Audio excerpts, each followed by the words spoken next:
तुम्हारे कहने का अर्थ यह है कि व्योमासुर मारा जा चुका है और वो बालक अब भी जीवित है। हाँ महाराज, मैंने गोप बालकों को कहते सुना था कि कृष्ण ने छलिया को मोक्ष दे दिया है, पर वृंदावन सुरक्षित नहीं है महाराज। वो एक बहुत बड़ी समस्या से जूझ रहे हैं। कैसी समस्या? गांव के निकट क्षेत्र में किसी विषैले सर्प का निवास है। उसके विष का प्रभाव इतना भयानक है महाराज, जैसे विष ना हो, स्वयं हलाहल हो। मेरी कोई भी औषधि रोगी का उपचार नहीं कर पा रही थी। निकट के क्षेत्र में कहां है वो सर्प? गोप मानते हैं कि वो सर्प गांव के निकट यमुना नदी के जल में रहता है। मुझे तो लगता है महाराज, ये कालिया नाग की कथा कोई किंवदंती या लोक श्रुति नहीं, एक सच्चाई है, एक विषैली सच्चाई।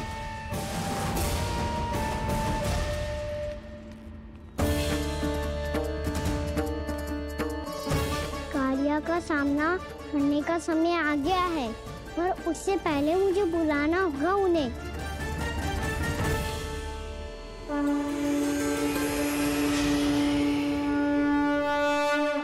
संसार के दारुण भय का नाश करने वाले, सभी कष्टों का हरण करने वाले, विश्व का समस्त ऐश्वर्य प्रदान करने वाले, कमल जैसे लोचन, मुख और चरणों वाले आजानुभूत श्री राम को मैं बार बार नमस्कार करता हूँ। आपदामपहर्तारं दातारं सर्व संपदाम लोकाभिरामं श्री रामम भूयो भूयो नमाम्यहम्। कागभूसुंडी, कागभूसुंडी, कागभूसुंडी। प्रभु क्षमा करें, मुझे जाना होगा।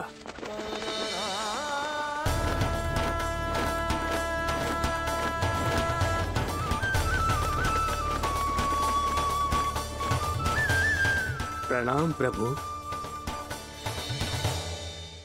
अनेक बार मैं आपके दर्शनों के लिए आया प्रभु। कभी नंद भवन के झरोखों से आपके दर्शन करके चला जाता था, तो कभी दूर किसी वृक्ष की आड़ से आपको निहार लिया करता था। आज आपने स्वयं मुझे बुलाकर धन्य कर दिया प्रभु।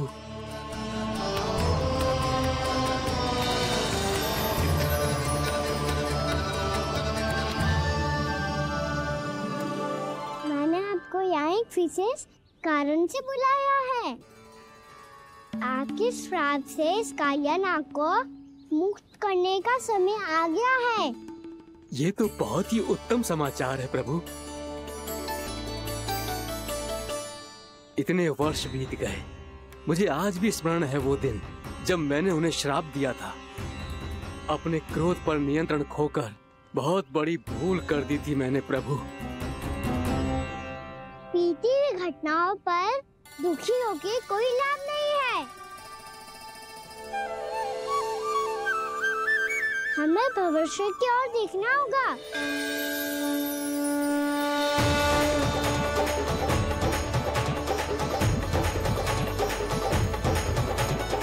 आदेश कीजिए प्रभु, क्या आज्ञा है आपकी? जब मैं कालिया नाग का सामना करने जाऊं, तो आप यही रहेगा। आपको अपने आप पता चल जाएगा कि कब क्या करना है। और हाँ, लौटते जाते समय नारद मुनि से कहिएगा, वो आकर मुझसे भेंट करे। अवश्य प्रभु, प्रणाम। क्या इसने सच्ची में देवर्षि नारद को बुलाया है? नारायण नारायण, आपको संदेश भेजने की आवश्यकता नहीं थी। आप स्मरण करते और मैं चला आता। तुम्हारा कल्याण हो नारद।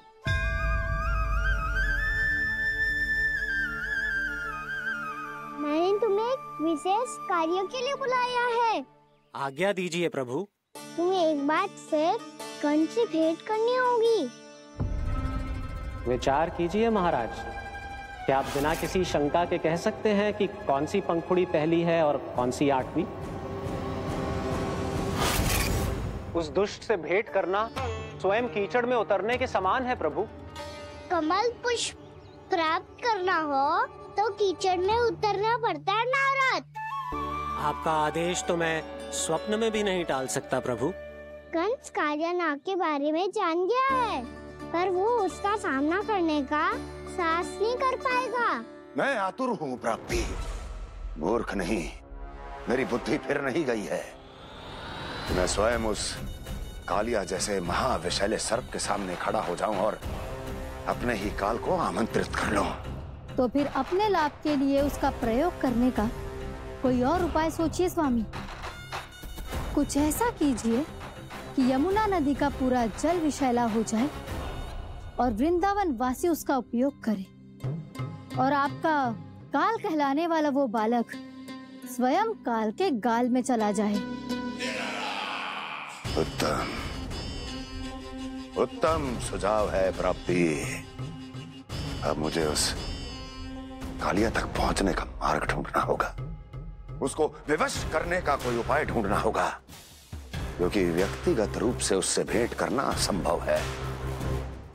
असंभव। आप सही कह रहे हैं प्रभु। कंस में उतना सामर्थ्य नहीं कि वो कालिया नाग का सामना स्वयं कर सके। वैसे तो कालिया गरुड़ देव का भी सम्मान नहीं करता, तो फिर वो कंस का सम्मान क्यों करेगा भला? नहीं करेगा, पर कंस तुम्हारा सम्मान अवश्य करेगा नारद। तुम्हारी बातें भी सुनेगा और मानेगा भी। ये मेरी योजना का बहुत ही महत्वपूर्ण भाग है। तुम कंस के पास जाओ और कहो कि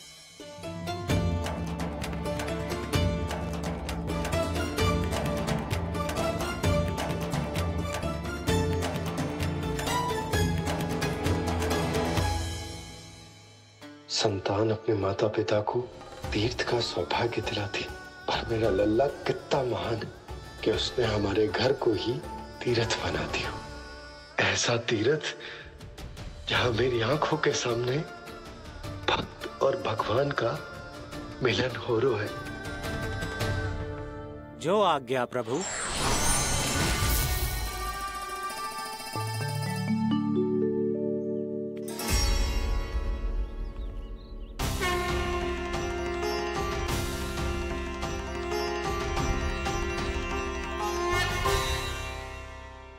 बाबा, कान्हा, ये सब क्या चल रहा है? पहले काक भुसुंडी जी और फिर जे नारद जी। क्या योजना बना रहे हो तुम? कान्हा, बता ना लल्ला, क्या सोच रहे तू? कान्हा देख, अगर तुझे अपने बाबा को ना बताना हो ना, अपने भक्त को बता दे। क्या सोच रहे हो लल्ला? क्या करने वाले हो आप?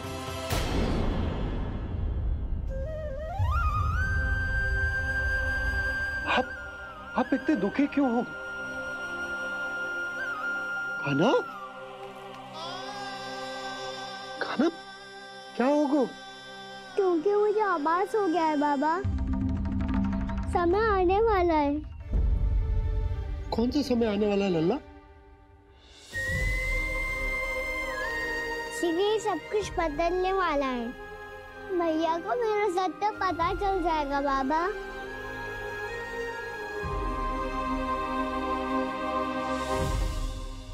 पर लल्ला, इसका काक भुसुंडी और कालिया नाग से क्या संबंध है? ऐसा क्या हुआ था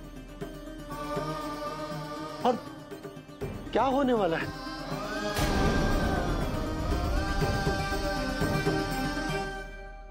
जो होने वाला है बाबा, उसका संबंध उससे है जो सैकड़ों वर्ष पहले हुआ था।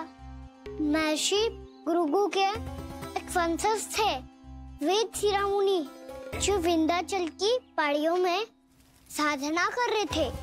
तभी वहाँ अश्वशिरा नाम के एक दूसरे मुनि आमंत्रण के बिना ही आ गए। कितना सुंदर और शांतिपूर्ण आश्रम है। यहाँ प्रभु की साधना करने में बहुत आनंद आएगा।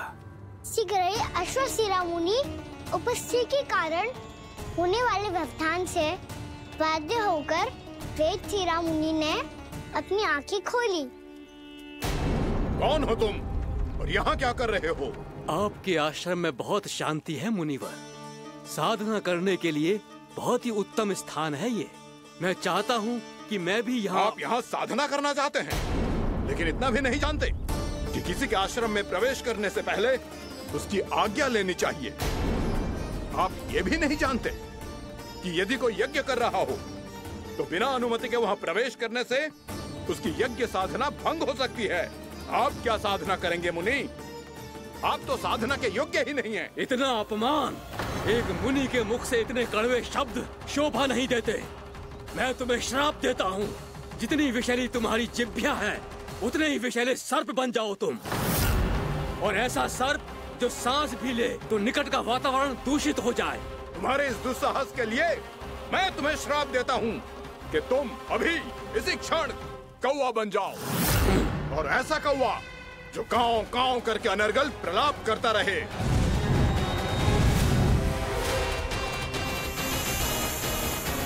ये मैंने क्या किया? ये मैंने क्या किया? क्रोध के कारण दोनों ने एक दूसरे को श्राप दे दिया। पर दोनों ही मेरे भक्त थे, और भगवान होकर मैं अपने भक्तों को इतनी कठिनाई में कैसे देख सकता था।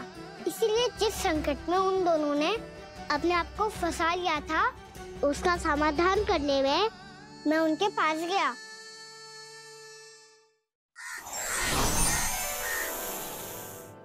देखिए ना प्रभु, ये क्या हो गया हमसे। हमारी रक्षा कीजिए प्रभु, मार्ग दिखाइए हमें। क्रोध पर नियंत्रण ना होने के कारण आप दोनों ने एक दूसरे को बहुत ही भीषण संकट में डाल दिया है। अब दोनों ही तपस्वी, तप के बल से दिए गए आपके श्राप को लौटाना भी संभव नहीं है। प्रभु कोई तो उपाय होगा, हम आपके शरण में हैं प्रभु। अपराध तो हमसे हुआ है प्रभु, पर अब आपसे ही आशा है।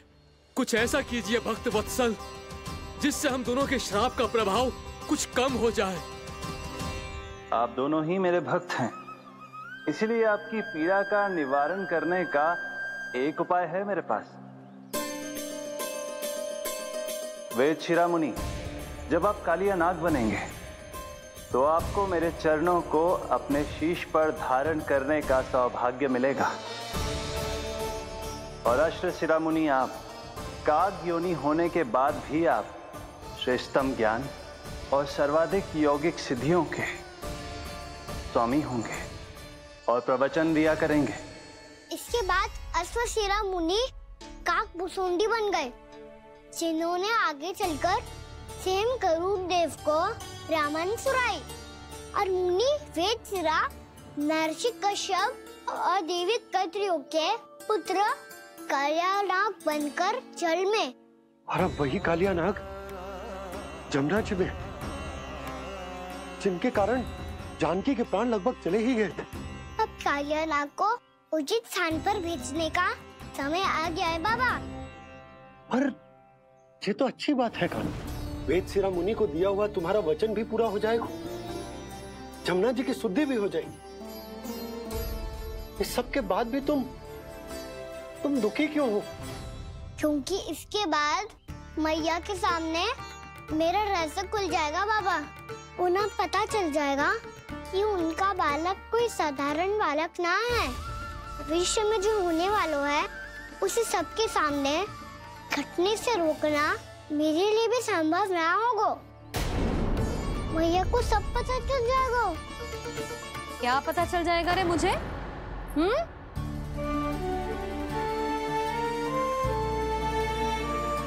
यही कि सबसे अधिक प्रेम मैं आपसे ही करता हूँ। अब बस भी कर, चलो भोजन के लिए बुलाने आई थी तुम दोनों को। भूखा थोड़े ना रहने दूंगी अपने लल्ला को, मेरा लल्ला दुर्बल हो जाएगा ना। आप खिलाओगे तो ही खाऊंगा। हाँ ठीक है, मैं ही खिलाऊंगी। अब चल, आओ जी चल।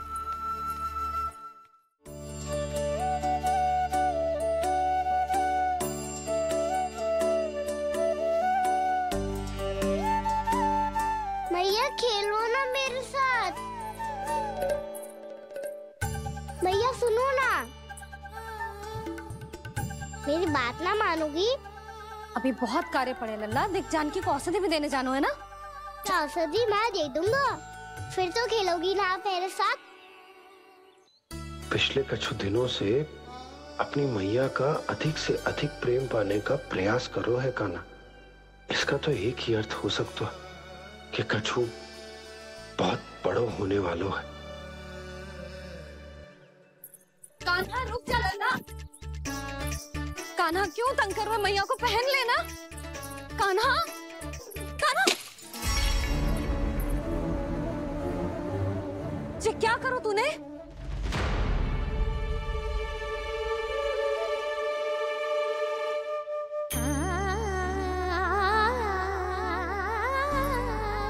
अच्छा ठीक है, अब मुंह लटकाने की आवश्यकता ना है। ये ले।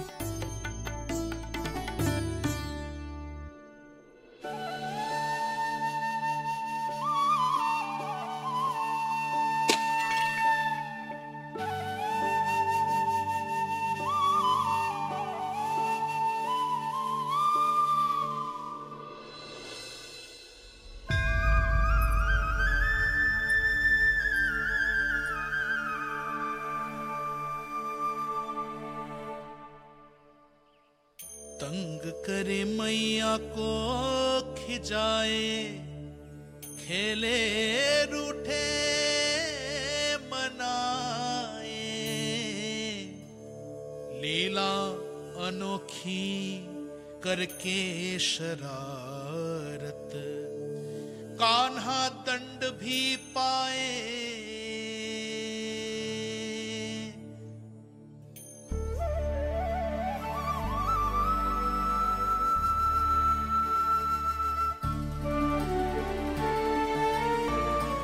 रूठना मनाना, खेलना खिलाना, पहले शरारत करके क्रोध दिलाना और फिर क्षमा मांग लेना, ये सब जानबूझकर कर रहे हैं कान्हा। जैसे जीवन भर के लिए अपनी मैया की ममता को अपने हृदय में समेट कर रखना चाहते हो। कैसे कैसे करूं उस कालिया से मित्रता, कैसे करूं उसका उपयोग?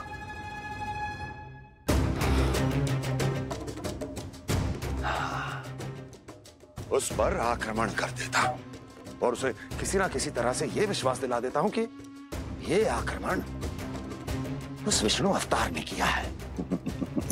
फिर वो क्रोध में आकर सारे वृंदावन वासियों को अपने विष से समाप्त कर देगा।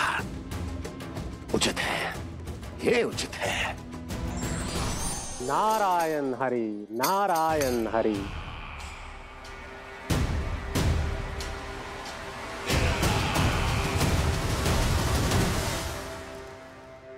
हाँ, और मेरी सहायता। कृष्ण विष्णु अवतार है, आप विष्णु के भक्त हैं।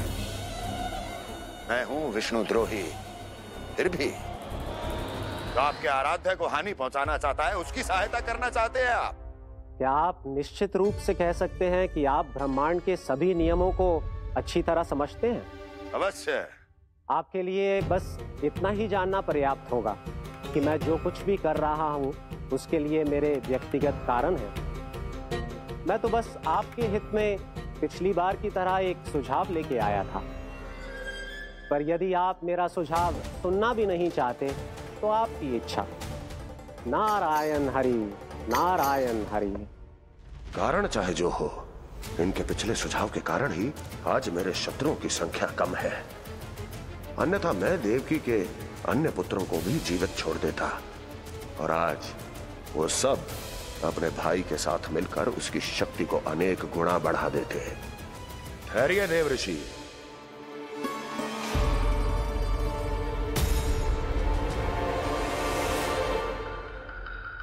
बताइए, क्या सुझाव है आपके पास? मेरे सुझाव का नाम है कालिया नाग।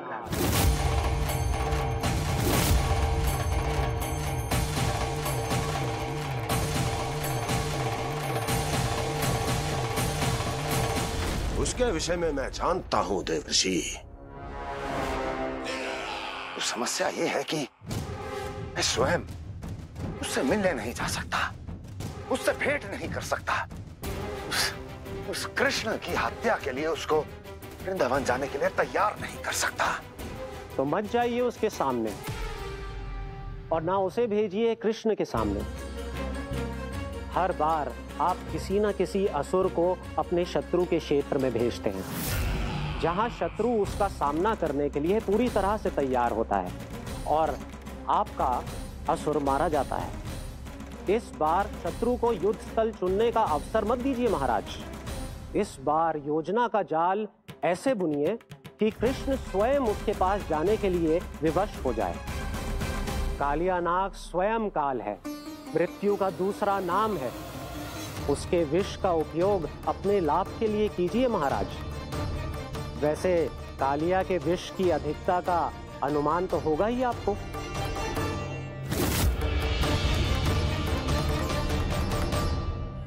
एक बार जो उसके क्षेत्र में पहुंच गया, फिर उसके विष से बचना असंभव है।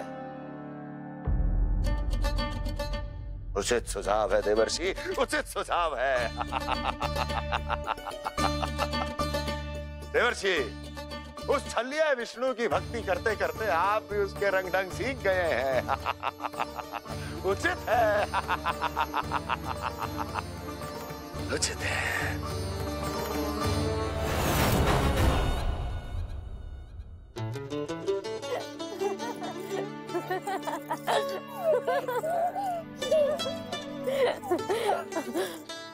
बस बस, बहुत आनंद ले लियो लल्ला।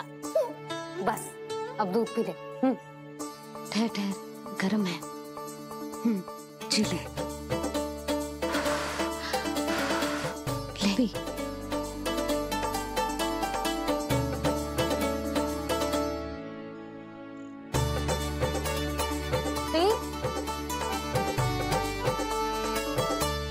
मैं ना होती तो ना जाने क्या हो तो तेरा। अपने आप दूध भी ना पी सकते है, भावला कहीं का। आपकी इस प्रेम के लिए तो मैं धरती पे आया हूँ मैया। मैं भी यही सोच रहा हूँ यशोदा कि तुम ना होती तो मेरा क्या होता। इसी बात पे थोड़ा दूध और कजू खाने को दे दो। अरे मैं तो भूल ही गई। तनिक ठहर जाओ जी, दूध पी लेना तो आपके लिए भी कछु ले आती।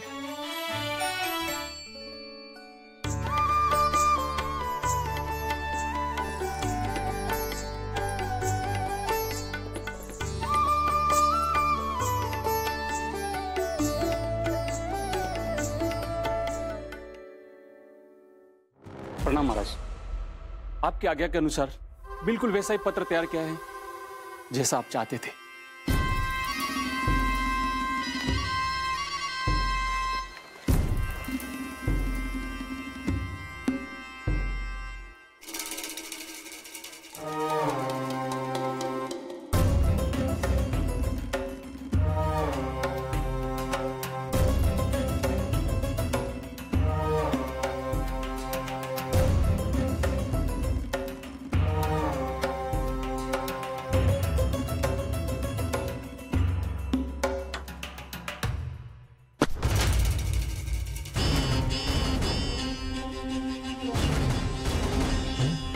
कृष्ण जन्म से लेकर आज तक ये मेरी सबसे महत्वपूर्ण योजना है। इसका सफल होना निश्चित है दूत, किंतु केवल वही करना जैसा मैंने कहा है। जाओ।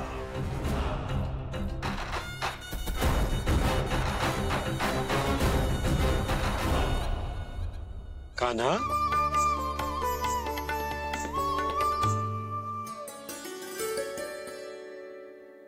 क्या होगा?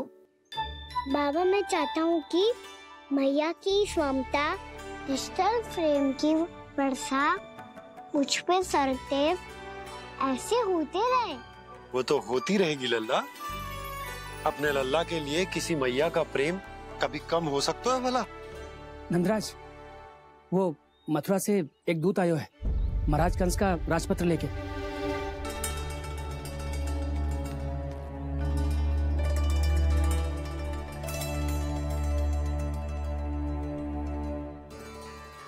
कान्हा अब क्या करने वाला है? तेरे बाबा कहाँ गए? हाँ?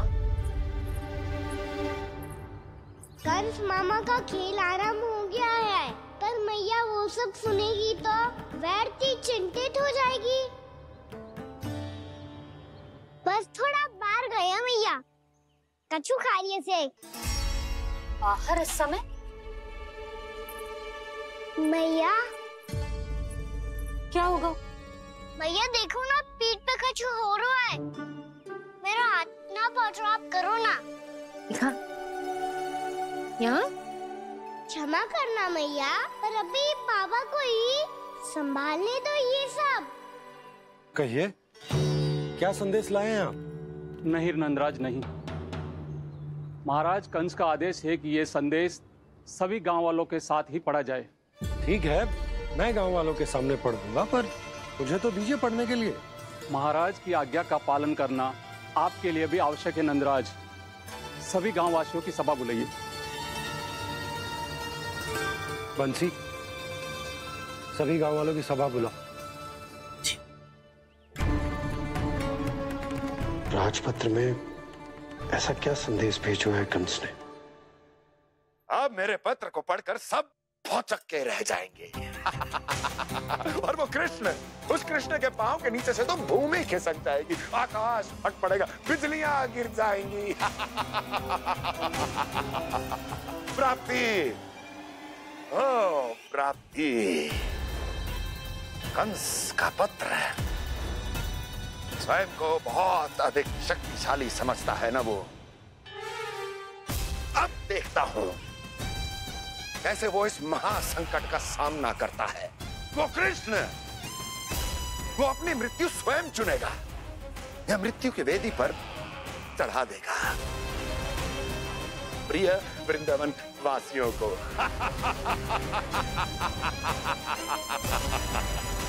अब आएगा आनंद प्राप्ति, अब आएगा आनंद। सबको इकट्ठा करवा के ही पढ़वाएगो। अवश्य ही कोई विशेष संदेश दिया होगा कंस ने। मैं भी यही सोच रही हूँ सुलक्षणा जी, कछु ना कछु तो विशेष है, पर जे हो क्या सकता है? हाँ, बात तो सही है। ऐसा क्या हो सकता है?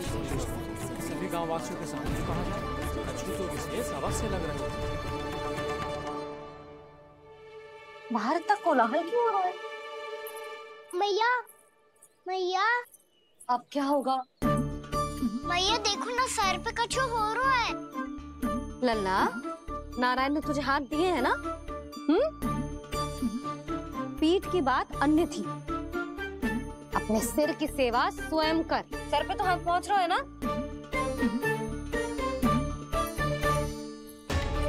मैया सुनो ना, मैया देखो ना, तीव्र कर कछु हो रहा है। मैया देखो ना, तीव्र कछु हो रहा है।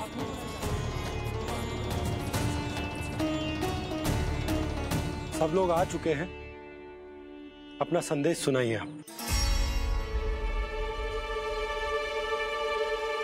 गोपराज नंद और सभी वृंदावन वासियों को सूचित किया जाता है कि मथुरा अधिपति और आप सभी के महाराज कंस ने कल सुबह भव्य पूजा का आयोजन किया है। इसके लिए राज्य को वृंदावन के क्षेत्र के निकट यमुना नदी के मध्य में खिलने वाले 1 कोटि कमल के पुष्पों की आवश्यकता है। इसीलिए आप सभी को यह आदेश दिया जाता है कि ये सभी कमल के पुष्प प्रथम पहर से पहले राजसभा में पहुंचा दिए जाए। इतने सारे वो भी प्रथम पहर से पहले कैसे हो सकते हैं? यदि आप ऐसा करने में असफल रहे तो इसे राज आज्ञा का उल्लंघन माना जाएगा और राजद्रोह के आरोप में आप सभी को कड़े से कड़ा दंड दिया जाएगा। स्मरण रहे, यदि कल की पूजा में इन 1 कोटि कमल के पुष्पों का ना पहुंचने के कारण कोई व्यवधान आया तो समस्त वृंदावन वासियों को दोषी माना जाएगा और पूरे गांव को निवासियों सहित धूल में मिला दिया जाएगा। कल प्रथम पहर तक का ही समय है आप सबके पास।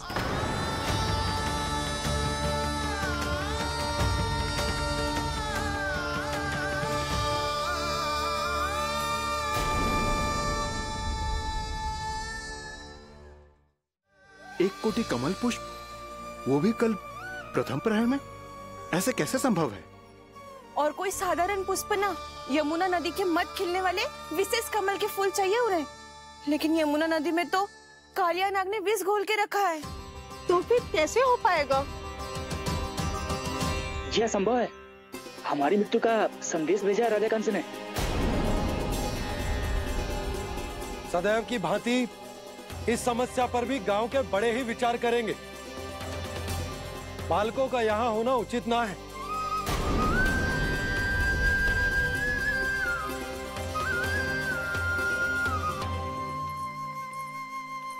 लल्ला, ले जे गेंद ले, जा अपने सखाओं के साथ खेल। सुबह उज्जवल, मधुमंगल वसंता, देखो भैया ने क्या दिया है। चलो खेलें, बहुत आनंद आएगा आज।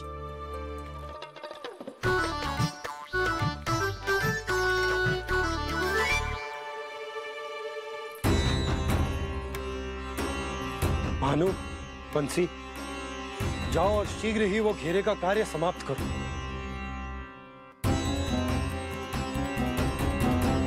पर कछु ना कछु तो करना पड़ेगा ना। पर हम कर ही क्या सकते हैं? पुष्प लाने को और कोई उपाय है भी तो ना।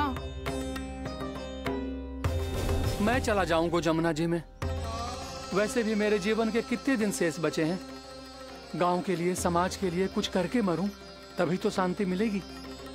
ना काका, यदि आप उस विषैले जल में छलांग लगा भी दोगे, किंतु 1 कोटि कमल पुष्प एकत्रित कर पाना आपके लिए संभव ना है। इससे अच्छा है कि मैं चला जाऊं। यदि मैं मर भी गया तो मेरे पीछे रोने वाला कोई ना है। किसी को कहीं जाने की आवश्यकता ना है। गोप नरेश होने के नाते ये मेरा कर्तव्य है कि मैं आप सबकी रक्षा करूं। नंदराज, आपको जाना है तो जाओ। हरिया, काका, भैया सब चले जाओ। लेकिन आपको पता है वहाँ का जल कितना विषैला है। आप लोग एक क्षण भी जीवित नहीं रह पाओगे। फिर कैसे इकट्ठा करेंगे 1 कोटि कमल पुष्प? आप बात तो सही कह रही हैं शांति। उस दुष्ट कंस ने ऐसी मांग रख के हम सबको फंसा दी। हम में से कोई भी क्यों ना चला जाए और इस संकट का समाधान ना निकले को। कान्हा, बताना कौन सा खेल खेलें? गेंद पकड़ खेलते हैं। पर एक बात सुन लो सब, कोई भी तीव्र गति से ना फेंकेगा गेंद को। भैया ने फ्रेम बनाई है मेरे लिए। सब तैयार हो?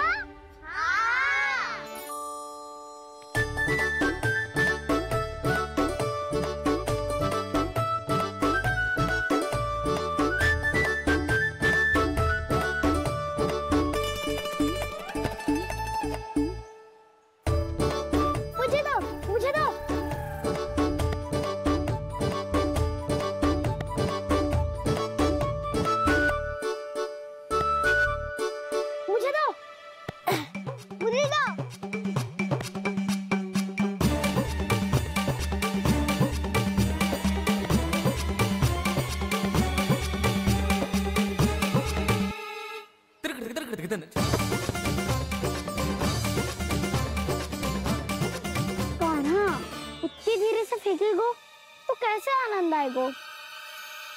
थोड़ा बल लगा के फेंक। हाँ कान्हा, हम अभी बड़े हो गए हैं, तू अब भी छोटे बालकों की तरह फेंक रहा है।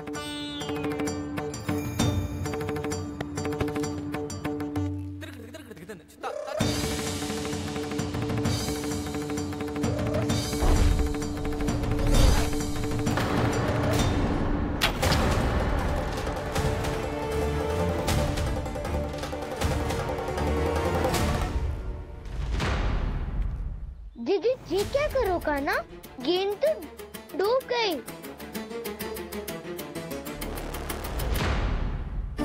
अच्छा, तो ये सब इसकी योजना का भाग था, ताकि ये कालिया का सामना कर पाए। तुम सबने तो कही थी तीव्र गति से फेंको। देखो, फेंकवा दी ना मेरी गेंद मुझसे नदी में। अब मुझे जाके लानी पड़ेगी। रुक जा कान्हा, रुक जा कान्हा। जी क्या बोल रहे थे कान्हा? इसमें तो बहुत संकट है। कोई भी संकट मेरी मैया का उपहार खुलने से बड़ा ना है। बहुत प्रेम से बना के उन्होंने दी थी। हे नारायण, कोई उपाय समझ में ना आ रहा है। मैया, अब कैसे करेंगे हम अपने गांव की रक्षा? कीड़े पड़ेंगे उस दुष्ट को। यदि उसके कारण किसी के प्राण चले गए तो कौन सा फल मिलेगा उसे इस पूजा का? तुम सही कह रही हो यशोदा। हमारे पास कोई और दूसरा विकल्प भी तो ना है। यदि हमने मथुरा की राज आज्ञा का पालन ना किया तो इसका दुष्परिणाम पूरे गांव को भुगतना पड़ेगा।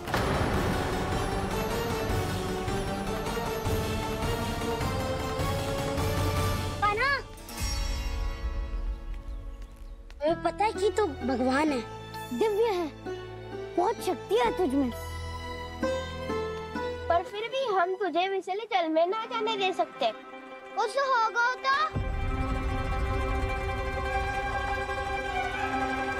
तुम सब इतनी हट कर रहे हो तो ठीक है, ना जाऊंगा। गेट कहाँ गिरी है, कितनी दूर गई है, ये तो देख लूं, ताकि उसे बाहर निकालने का कोई उपाय ढूंढ पाऊं।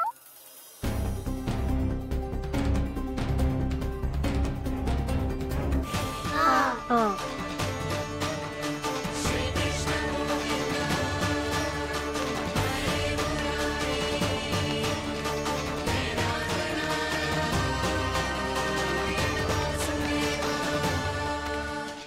कान्हा की ये लीला तो समझ ही नहीं आ रही।